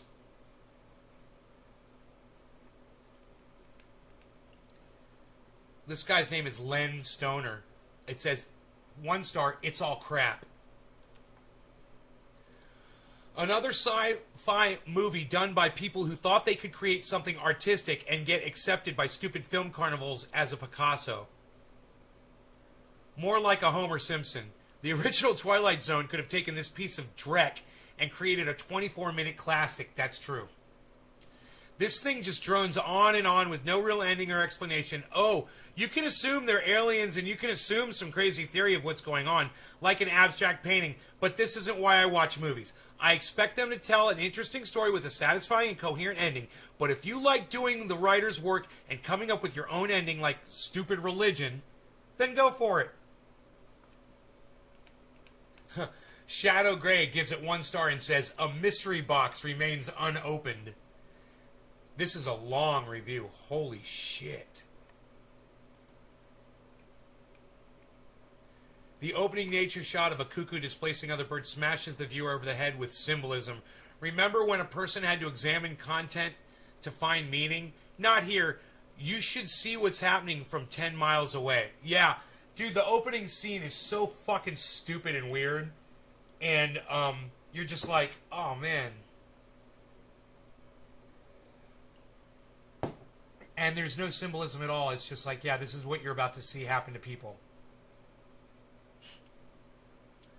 Like a J.J. Abrams film, this is all mystery with no payoff. Questions will be raised and never answered. To be clear, the answers aren't even suggested in an ambiguous way to foster debate. There's just a cool-looking thing or concept presented, then it's gone and never acknowledged. When Eisenberg flicks a cigarette butt and starts digging because of the result, there's no payoff. He acknowledges the oddity of the ground being dug up, but no answers are presented. He seems to hear things at the bottom of the hole and keeps digging, but never finds anything that could have made the noises. He seems to get sick as a result of the exposure to dirt, at least in that Eisenberg shows deteriorating health symptoms, and Poots, who does not dig, does not. No answers, though. When he does find something, it subverts expectations in a way that simply raises more questions. Are those buried all over, or he just found one, or did he implausibly dig in the one spot necessary to find that thing? Who knows? Later, a realtor fills the hole back in by hand. Why? Not why did they fill it, but why fill it in by hand? Do these realtors routinely dig and fill huge holes by hand? But to show something meaningful in this scene might have answered something, so no, we couldn't have that. That's fucking funny. When Poots decides to go all Minecraft on the realtor, right, with the pickaxe, some admittedly neat visual effects are presented. However, the whole sequence just pulls out more loose threads from the story, and no, they won't be tied up by the end. The loose ends won't be tied up. Cat, what's up, Cat God? Am I about to get raided by Twitch? Please tell me. Please tell me I'm getting raided by Twitch, Cat God. Did you come in from Gorilla? Fruitful Gorilla? What's his fucking name? Tell me some good news, Cat God. Tell me you're going to bring me some Twitch people.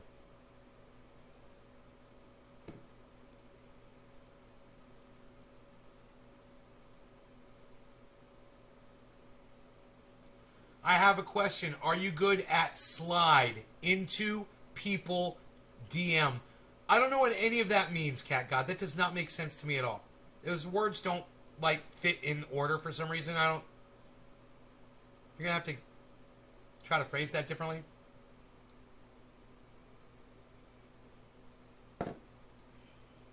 What's the purpose? Oh, someone did say it was other people in her situation. What's the purpose in seeing the others in her situation? Why is there more than one realtor? We see use for one, not multiples. No further use is implied. So, do they need 3 realtors or 3 million? I don't know if I should be worried about a few people running into bad realtors, or if we're all screwed and the realtors are everywhere. So I just don't care. This guy's a fucking comedian. What is the realtor's endgame? If their tech can do what we see, why are they selling houses like This was a really convoluted way of going about things, so what's their benefit in this? I honestly thought I knew what was going to happen to Eisenberg and Poots by the end, and I was wrong. It didn't happen. But then, what does happen instead leaves me wondering why they were necessary at all. What if any one of the 7 billion people on the planet walked into the old realtor's office before the new realtor arrived to replace him? We see the new realtor arrives just minutes before another random couple. What happens if the new realtor gets sick in traffic and arrives late? He's got a lot of questions. This guy is so fucking funny. And this is great for all the people who watch the movie because then they can laugh at all these parts because then it's like it didn't waste your time, you know? I'm a parent, can firmly state that this is not an allegory of parenthood or a parent's life after having a child. I may not party like I did in my 20s, but my current life is far from social isolation where I'm left with no choice or free will in anything. It could be an allegory of a cuckoo's effect on other birds in an ecosystem, but only marginally. Cuckoos don't lure other birds to their nest, they invade existing nests.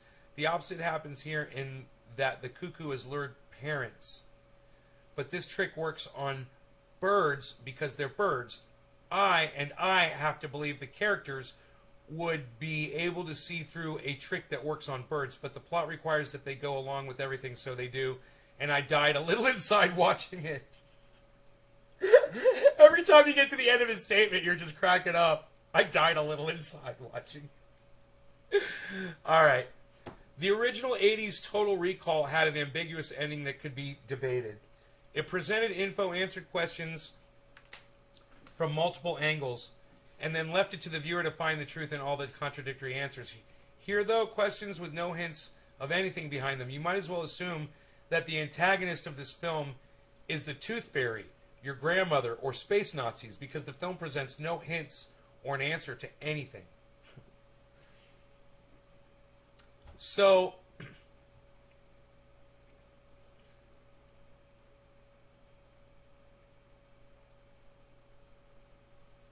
this movie was just so poorly written, it was just low budget, you know?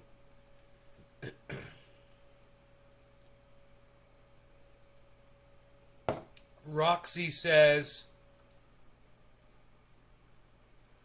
pointless waste of time, 1 star. There's no reward nor any satisfaction to watching this movie. No lesson, remember what I said? No ending, nothing to really think about later, totally pointless. You'd be happier just watching the sunrise and set and doing nothing in between. I totally agree. At least that's beautiful. I totally agree. Total waste of time. It's not the actors. Remember I said that. It was good acting. Definitely not the ever underrated Imogen Poots, who again is wasted in this movie. It's not the underrated. It's not the cinematography. I think there's a good feel to it. The pace is even acceptable. It's just the way the movie is. It is what it is, which is pointless. Gus Wepp says, save your money and your time, 1 star. The little boy is the salesman. They should have decapitated him the first time he started screaming. I agree. That's what I wanted them to do. I was like, he's going to go kill that kid now. This would have been a fun short, but was an obscene waste of time as a feature. It says nothing. It means nothing. Hey, man, maybe rewrite the goddamn movie. Just edit it. You can do that now. Just fucking rewrite the movie, change the ending of that shit movie. So they kill the fucking kid. It'd be great. NWO trash. NWO? New World Order. This film was obviously designed to fill the viewer with despair and hopelessness. It was made to be released as an analogy to COVID and what it's all leading to. You're locked down with no hope of escape, unending mandates. It will never go back to normal until you're disposed of in your body bag. Sabin is one of the world's richest elites, and this is their dream. Depopulation, sickening sociopathic trash. Don't watch this. If I could give it 0 stars, I would.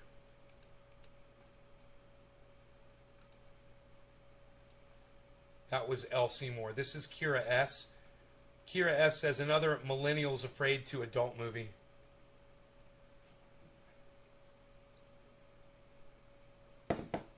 I can read these alone if you guys aren't interested in this. You guys aren't talking in my chat for last 6 minutes? Once again, we have cookie-cutter suburban houses, only these are all exactly the same, not even small variations. No subtlety whatsoever. The film hits you over the head with the message, give in to the conventional life, and spend all your time either digging your own grave or raising ungrateful children who misbehave and show no affection whatsoever. Whether the filmmakers intended it or not, I think the child is the significant character, demonstrating the way some millennials relate or actually don't relate to their parents. The parents are clueless and useless except as providers for the child. Once the child is an adult, the parents have no purpose in life, so they die. This is an extremely bleak and unnecessarily narrow view of life in the suburbs or elsewhere. I actually felt angry at the end of this movie, and not just because I wanted that 98 minutes of my life back, although that was a major factor. I happen to be in the position the parents were in. My son's 33, moved out when he was 18 to go to college, then got a job. Does that mean I no longer contribute to society, that my life no longer has meaning? Grow up, millennials, or we'll disinherit you. See how you like that.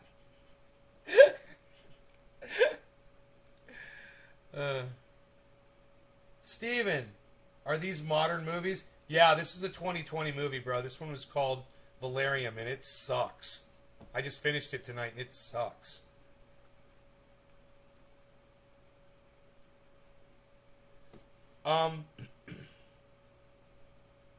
Les Best says, the kid screams away and other thoughts on this film. 1 star. There have been a large amount of films that have come out recently, especially in the horror and suspense genre, that have a good hook, but fizzle out once the premise is established. Exactly. You guys wonder why I have these movie posters up here? I love movies. I love good movies. These are good movies. That movie is shit. That movie is straight up fucking garbage. Reviewers here have argued that the film has a deeper meaning that many are missing. I would argue this impression is often given when a film's dialogue is limited. Viewers often think that when there's less dialogue, what is said is more meaningful. This is not always the case, and it certainly isn't the case in this film.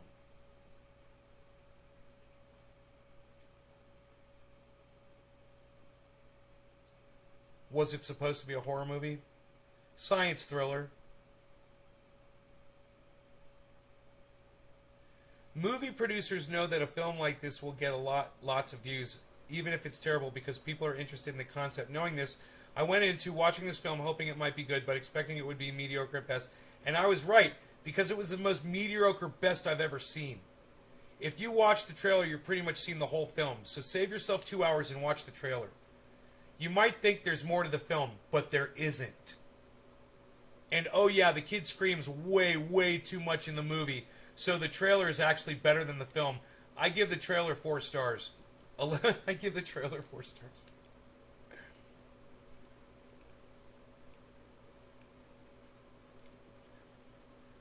Eslan Papa says, a complete waste of my time and electricity. 1 star. One of the worst movies ever made. Something out of a 1960s Twilight Zone episode turned into a lengthy motion picture. 30 minutes would have been more than long enough for this bizarre film. That was it was more of a bad dream than entertaining. Don't waste your time or electricity and go for an hour and a half walk instead. In the end, you'll be much better off for it. Trust me on this one. Bruce, 1 star. This movie was awful. After finishing the movie, I looked over at my wife and said the content of the film could have been completed in 20 to 30 minutes. There wasn't much there and nothing really came together. Then I read the reviews here and realized it was supposed to be a symbolic criticism on the nuclear family and modern living.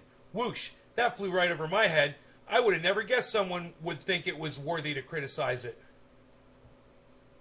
Modern life is way better than life has ever been at any other point in history. The food tastes bland. The air doesn't have any smell. Yeah, I completely disagree. Food is better than ever when you're an adult, in my opinion. Mainly because I can afford it now. And there are all sorts of new wonderful foods to try, like quinoa or baby coconut water. How about hemp seed milk? I've never tried Indian food until I was in my 30s. Then compare that with living in a pre-industrial society where you're eating unseasoned rice and beans every day when you're worried about running out of food in the winter. It feeds into a new socialist narrative that we live in some sort of dystopia where we have to work all the time. Yeah, we do. And then we reap tons of benefits, and that's the problem. Our society is geared to look on the downside rather than appreciate the positives. Not only that, but I'm extremely proud of the life that I've led. Every day...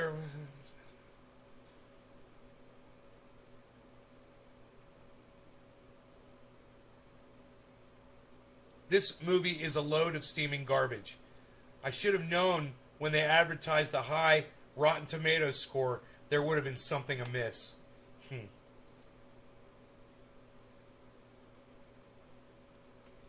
1 star spoiler review from Al.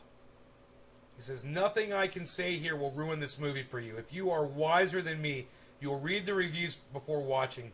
Hopefully, you'll come across my review and you'll save yourself from wasting the time spent watching. Not interesting beyond the very beginning, sadly. If you're watching like I did, hoping that there would be some redeeming message or any message at all, you'll be like me, disappointed. If I were one of the few cast or anyone else involved in the making of this movie, I'd feel guilty for receiving any monetary compensation for having any part in this movie. The writer, this is in quotes, of this sad attempt at a movie should be ashamed of himself. Not entertaining, not worth any amount of your valuable life. A root canal or colonoscopy would be preferable to this movie because at least they provide some sort of positive outcome to the participant. Oh my God, I fucking love that. Oh my God. Oh my God, I'm putting that on Twitter. That is so fucking funny.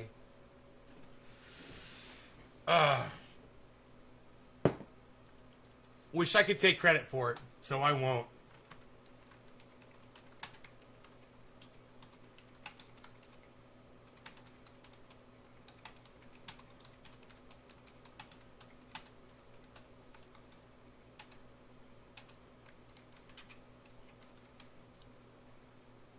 Reading Amazon movie reviews and discovered this gem.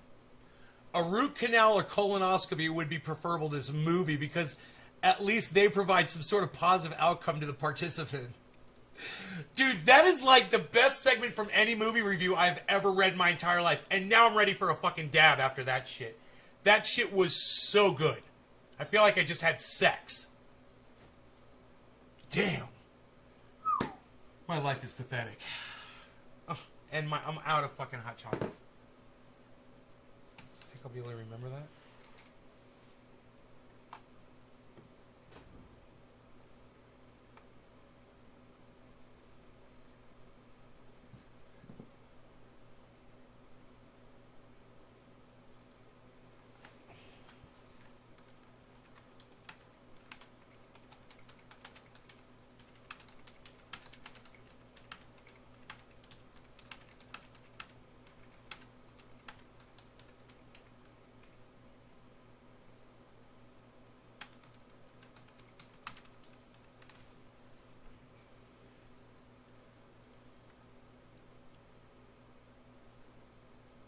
Hey, go to Twitter right now and go retweet my tweet and reply to Mehdi Hassan.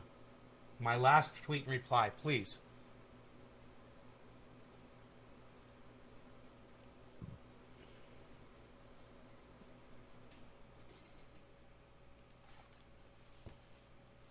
Of course.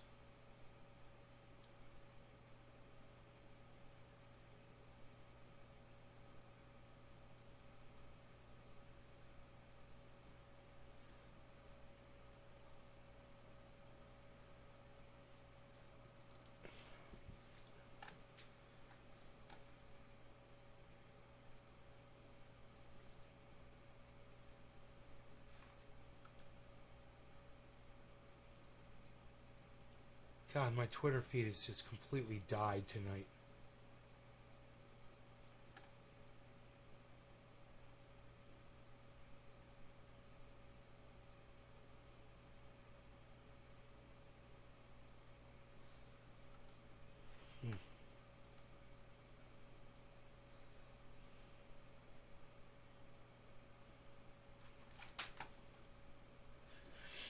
Dude, I'd like to do one of those things where they have those websites where you put your face up against somebody else's face and people judge who's better looking. And I'd like to put Kyle Kalinske up against young Alex Jones. Wouldn't that be fucking hilarious? Alex Jones would beat his ass. He'd be so shamed. Kyle Kalinske would be so shamed by that. Yeah, you know, people say he's good looking. Oh. So funny.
You would think people would be tuning into the show.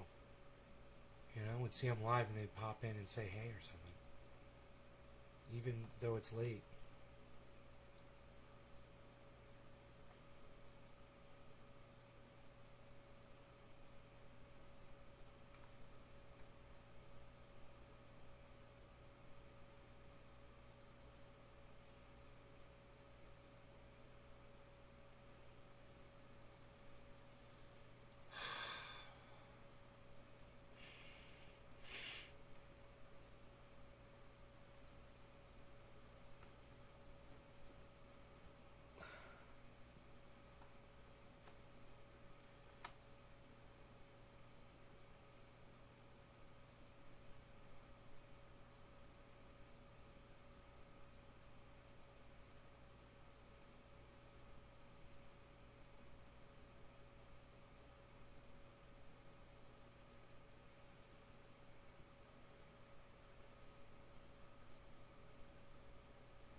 Let's watch this Jimmy Dore clip while we smoke a dab.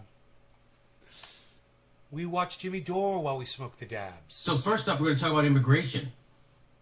Because a lot of people said I had to vote for Joe Biden because of immigration. Right? You remember that? Everybody told me I was shamed by everybody. That the kids in cages and you don't care about immigrants and you're a bad person. If you don't vote, if I was told that about Hillary. No longer gun cannabis, cannabis for all. Cheers, you don't everybody. care about immigrants, Mexicans, and you're a bad person and kids in cages and what kind of a horrible monster. I feel like I'm you losing my don't- mind, you- guys. You're voting wrong, right? There are voters shaming me. And then I said, well, no, I think that Donald Trump will probably, everyone will become aware of how horrible the immigration policies are under Obama. And Biden, Maybe this dab will will make me feel stop better. them. And that's exactly what happened. Donald Trump ended up deporting a little bit more than half Cheers. as many as Barack Obama deported in his first term. Isn't that interesting? He wasn't able to deport as many. And so this whole idea that you have to vote for a Democrat if you care about people is what's called propaganda. And here's some more of this propaganda. So here's the truth. The U.S. removed over 6,000 Haitian asylum seekers from the border at Del Rio. It is planning 6 deportation flights on Tuesday, denying many their legal right to asylum using Trump-era policy. I like how they're planning 6 deportation flights. A man at the border with 2 children said the U.S. government has no conscience. I mean, so there it is. He's using Trump-era policy to screw over the most vulnerable people in the hemisphere. Right? They're suffering from earthquakes. And here, Joe Biden says, Donald Trump, this is what he said in March of 2020. Donald Trump's remain in Mexico policy is dangerous, inhumane, and goes against everything we stand for as a nation of immigrants. My administration will end it. Breaking, the Biden administration has appealed the district court's decision to block Title 42, arguing it is in the interest of public health to deport families before they can seek asylum. So this is what's known as meet the new boss, same as the old boss, which is what I told people. So voting for Joe Biden because you thought he would have better policies than Donald Trump was a pipe dream, especially when it comes to immigration. What we're experiencing is that under Democrats, immigrants have a much harder time. They're not getting rid of ICE. No one's even talking about it. I thought ICE was the devil. They never bring it up anymore that Trump's not president. They never bring up ICE. Deport ICE. Ocasio-Cortez wears it as a hat, but she never actually does anything to get rid of ICE and ICE. By the way, here's the Homeland Security under Biden. If you come to the United States illegally, you will be removed. Please do not attempt a perilous journey. So he's doing the 180. So all this idea that you had to vote blue because you care about brown people is bullshit. Here, I'll get back to this in a after second. Biden resumes Haitian repatriations. I like how they call it Haitian repatriation. Let's do Carl. The Bitcoin price is right now in a bounce, but is there resistance ahead? Let me take a look at that. So, first of all, let me just isolate the moving averages here. We did see a beautiful bounce off of this orange 100 daily moving average, and right now, Huge warning to all Bitcoin traders! Exclamation point times like fucking 15. He's such a douchebag for doing this. Let's see what he's crying about. He's got 46 thumbs downs. and right now we're getting closer and closer to the red line, which is the 200 daily moving average, which is a huge level. And we also see the 20 daily moving average, this purple line, getting closer and closer to us. And I think it's obvious that if you just take a look at this, the 20 daily moving average here has been very, very clear resistance back here. It became clear support right there. Hey, Danny, Resistance what's here. up, buddy? So this is going Let's to be a fantastic smoke. point for us Let's to do a bong rip. put in a short when we get Cheers. rejected from it, or put Every in a new long person if we comes get in, a I'll try to clear smoke for. break No longer regarding above it cannabis. with Cannabis some is fall just for through. all. Danny So, Patreon. Cheers. essentially, Bitcoin is going into a make it or break it point. But we are in a downtrend, we have to realize that. But in the immediate short term, we are right now in a bounce. That's why I put in my long position yesterday. Here you can see this is my $300,000 Bitcoin long position over on Phoenix. Right now, 70% in profits. And if you also want to trade on Phoenix, just click my Phoenix link down below. Claim your $1.6 thousand bonus. This is only for experienced traders. But all of these links here are affiliate links, and you will get these bonuses that you can use for free trades to try the platforms out. Let me go quickly into the 4-hour time frame, because yesterday we were talking about how we could go back down and get a retest of this 44.2. That happened exactly like we were talking about, and right now we got a bounce off of it. So far so good. The bulls are in control on the short-term bull trend, this small bounce we have here. But like I said earlier in this video, and like I said for the past couple of days here, on the bigger time frame, we are in a downtrend with lower highs and lower lows, and we're gonna have to see if this is gonna be another lower high or if it's gonna be a higher high. At this stage, I think it's likely we're gonna get a lower high like this, but that remains to be seen, guys. And that is it for this video. Please give a thumbs up down below if you enjoyed this very, very quick video to the point, and use my affiliate links down below if you want to go and trade Bitcoin, buy Bitcoin, or buy a hardware wallet, or whatever you want to do. You also have my link to TradingView down below, etc. And if you want to learn how to use Bybit and Phoenix like a professional, watch my Bybit and Phoenix tutorials. They are over on my channel. You can also click right there, right now, and I'll use over there. Bye. That was the warning. Purple line getting closer and closer to us. And I think it's obvious that if you just take a look at this, the 20-day average here has been very, very clear resistance back here.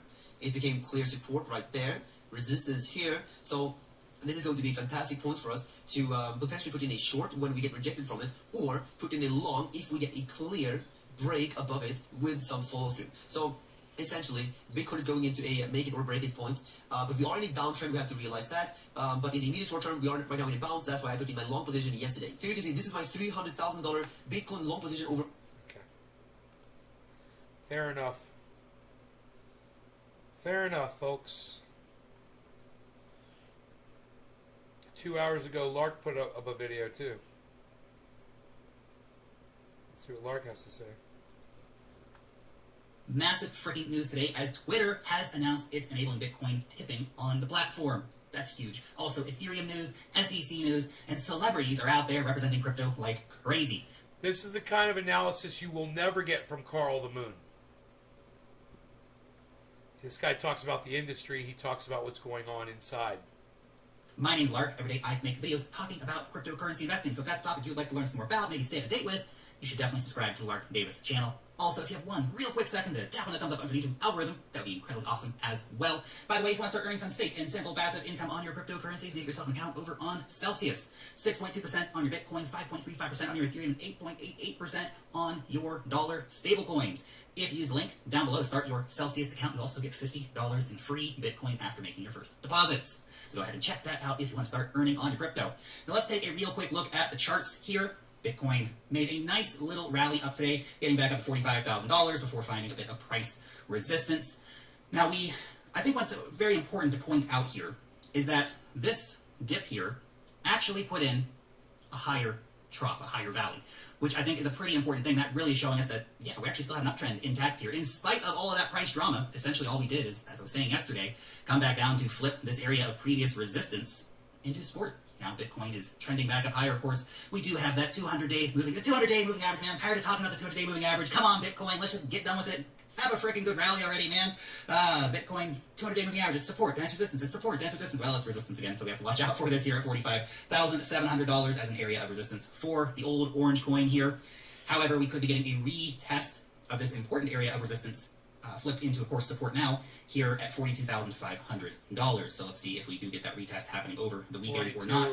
After the big sell-off, volume was down a little bit on this rally, so obviously a lot of people were committing to that, buying up the dip here, but only so far we got. It's interesting, too, looking at how just kind of range-bound and relatively boring Bitcoin has been. I mean, if you really just want to think about this here, we've essentially been ranging between $40,000 and $50,000 since the 28th of July. Oh, sure, we've had some little dips below and some little dips above that, but we've spent the majority of that time within that $10,000 range.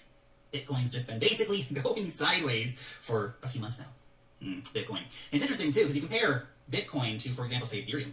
And Ethereum's just been so much more bullish as an asset. And look at this. It's been well above the 200-day moving average for a very long time. Had a massive breakout beyond that. Incredible price rally. And even now, in this current market situation that we had, Ethereum came back down. Didn't quite hit the 200-day moving average, but essentially found this zone as a place of price support where buyers started stepping up. They kind of front-ran the 200-day moving average a little bit, and we saw the price bounce back up. Cheers, of course, guys. Bitcoin and Ethereum do move rather close together, but we've seen Ethereum basically being much more bullish at a technical level than Bitcoin has been ever since this whole recovery has come into play here. So that's a pretty interesting note there for you. Now let's get into this big story for today. Twitter is rolling out Bitcoin Lightning payments on the platform along with the Strike application. So you can now send Bitcoin to and from other Twitter users using the iOS app for Twitter, using the Bitcoin Lightning Network. So if you want to send $10 to somebody, you want to send $10 to your friend, you can now do that using Bitcoin on Twitter, which is pretty damn cool. Twitter is one of the biggest social media platforms in the world. This is a massive, massive adoption story. So this is very exciting news. The constant conundrum, of course, is how much will people actually be willing to spend any of their Bitcoin? Because you can, of course, do things like tip content creators. If you appreciate somebody's content, you can send them $1 or $5 worth of Bitcoin. Some people will probably do that just for the novelty of doing it. But the real problem with Bitcoin payments overall is that nobody wants to spend their Bitcoin. Everybody just wants to hodl onto it forever and watch the number go up. It's your digital gold. And why would you want to spend your gold? You can just hold on to it and wait for the price to go higher. Because we're still in price discovery. Bitcoin's still going to get up to a $10 trillion plus market cap at some point. But nevertheless, I appreciate the novelty. I think I'll probably load up a few $100 on my Bitcoin Lightning wallet. Get the Strike app download there, and I'll start giving out some Bitcoin to people. Fun. But that's a project for another day. But still, very, very cool to see that we have this massive adoption story here for Twitter. Now, speaking of the Bitcoin Lightning Network, we can see the Lightning Network capacity has gone up quite a bit. This year is January 2021 right here, so it was pretty stagnant for all of 2019. This is really when it started back here. All of 2019, not a lot was happening on the Lightning Network. In 2021, we have seen a lot of network capacity going up, so we're up to 2,738 Bitcoin network capacity. So we have seen that capacity for the network rising, which is obviously a very, very positive thing. Most of the network stats for the Bitcoin Lightning Network looking pretty good overall. The number of channels is up, the number of nodes is up, the network capacity, of course, is up, channel size up as well. So this, I think, is how the Bitcoin Lightning Network starts becoming big. Obviously, El Salvador is using the Bitcoin Lightning Network as well, so that's very important. I mean, two massive use cases for the Bitcoin Lightning Network within just a few weeks of each other being announced. We saw El Salvador, and we have now 25% of the population, 1.6 million people in El Salvador, have downloaded the Chivo app. They're using the Bitcoin Lightning Network for payments. It's really cool. It's really exciting. Now this with Twitter. I mean, Twitter is kind of even a bigger story to an extent than El Salvador. I mean, El Salvador with legal tender and all that stuff. Obviously, game-changing stuff here, but Twitter's pretty damn big. I mean, there's hundreds of millions of people using Twitter. They can all now use the Bitcoin Lightning Network to send money to each other. Twitter has, in a sense, just become a bit of a payments platform with this enabling of the Lightning Network. You guys take care. So that's super awesome. Check I'm out super Lark excited about that. Davis. And this reminds me, of course, that we are guys seeing the tomorrow. world's biggest social media platforms